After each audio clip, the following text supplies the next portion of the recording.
You could be eating clean, hitting the gym 5 days a week, doing everything right, and your belly fat still won't budge. Here's the part nobody tells you. That's not a willpower problem, it's a biology problem. Belly fat, the kind that sits around your organs, not just under your skin, is chemically different from fat anywhere else on your body. It behaves like its own organ.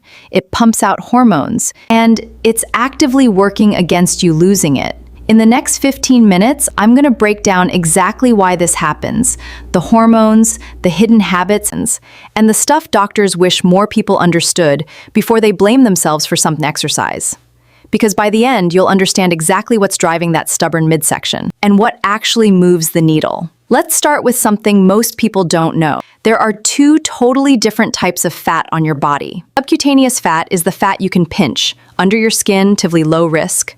Visceral fat is the deep belly fat that wraps around your liver, pancreas, and intestines. You can't pinch it. And this is the one doctors actually worry about. Visceral fat isn't storing energy, it's metabolically active, meaning it constantly releases inflammatory chemicals, sugar, and fat. This is a big reason two people can weigh the exact same amount, but have very different health risks. Because it's not just how much fat you carry, it's where you carry it. And here's the frustrating part. Visceral fat is also the type your body is most reluctant to release. If there's one hormone doctors point to again and again when explaining stubborn belly fat, it's cortisol, your primary stress hormone. Cortisol isn't inherently bad. In short bursts, it helps you respond to danger, wake up in the morning, and push through tough workouts. The problem is chronic stress, the kind most people live in without realizing it. Poor sleep, constant notifications. None of it feels like a crisis. But your body doesn't know the difference between a work email and a real threat. It responds the same way. Cortisol goes up, and visceral proportionately high number of cortisol receptors compared to fat elsewhere on the body. That means when cortisol is chronically elevated, your belly is one of the first places your body decides to store fat. There's another layer to this. Cortisol also increases cravings, specifically for sugar and refined carbs, because your body thinks it needs quick energy to deal with the threat it's sensing. So chronic stress doesn't just store fat in your belly directly, it also nudges you toward eating in a way that adds more. This is why someone can be in a calorie deficit on paper, but if they're chronically stressed and underslept, their belly fat barely moves. The hormonal environment is working against the math. Next piece of the puzzle, insulin. Every time you eat carbohydrates, your blood sugar rises. This is called insulin resistance, and it's incredibly common, even in people who aren't overweight. Here's why it matters for belly fat specifically. Insulin is a fat storage hormone. When insulin is chronically elevated because your cells aren't responding properly, your body leans storing fat rather than burning it, and visceral fatly responsive to this signal. It becomes a loop. Insulin resistance promotes belly fat storage. Belly fat, being hormonally active, releases substances that worsen insulin resistance. Round and round it goes. This is also why simply cutting calories without skipping meals, then binging, coffee and snacks, often fails for belly fat specifically, even if the scale moves a little. If I had to pick the single most underestimated factor, doctors have found that even of restricted sleep, 5 to 6 hours instead of 7 to 9, measurably raises cortisol, increases insulin resistance, and shifts appetite hormones. Specifically, poor sleep fullness and raises Ghrelin signals hunger. So on top of the hormone issue, you're now hungrier the next day, craving higher calorie foods and process the carbs you do eat. This is why diet and exercise advice so often falls short.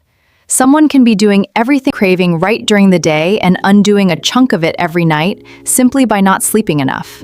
It's not a moral failing, it's physiology. There's also, starting around your 30s, most people gradually lose muscle mass if they're not actively working to maintain it. A process called sarcopenia. Muscle is metabolically expensive tissue. It burns calories even at rest. Less muscle means a lower resting metabolic rate. At the same time, hormonal shifts, declining estrogen in women and declining testosterone in men, change where the body fat stores, often shifting it to the abdomen, even without major changes in diet or activity. This is why someone can eat and train the same way they did at 25 and find their body composition changing at 40. It's not that they're doing something wrong. The underlying hormonal and muscular landscape has shifted. Two more pieces worth mentioning quickly. Alcohol is processed by the liver before anything else. This includes fat you've already eaten.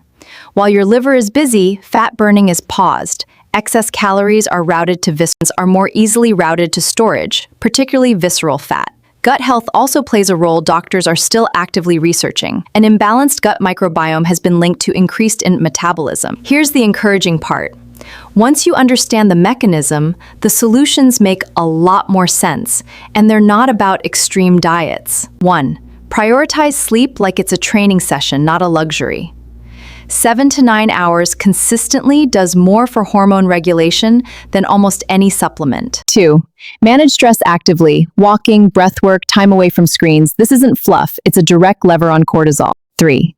Stabilize blood sugar by prioritizing protein and fiber earlier in meals and reducing carbs. This directly targets insulin resistance. 4. Strength train. Building and preserving muscle raises resting metabolism and improves insulin sensitivity, which is one of the most direct tools against visceral fat specifically. 5. Moderate alcohol, especially if belly fat is a specific concern. This one has an outsized effect relative to how small it seems. None of this is about doing more extreme things. It's about addressing the actual hormonal drivers instead of just cutting calories and hoping for the best.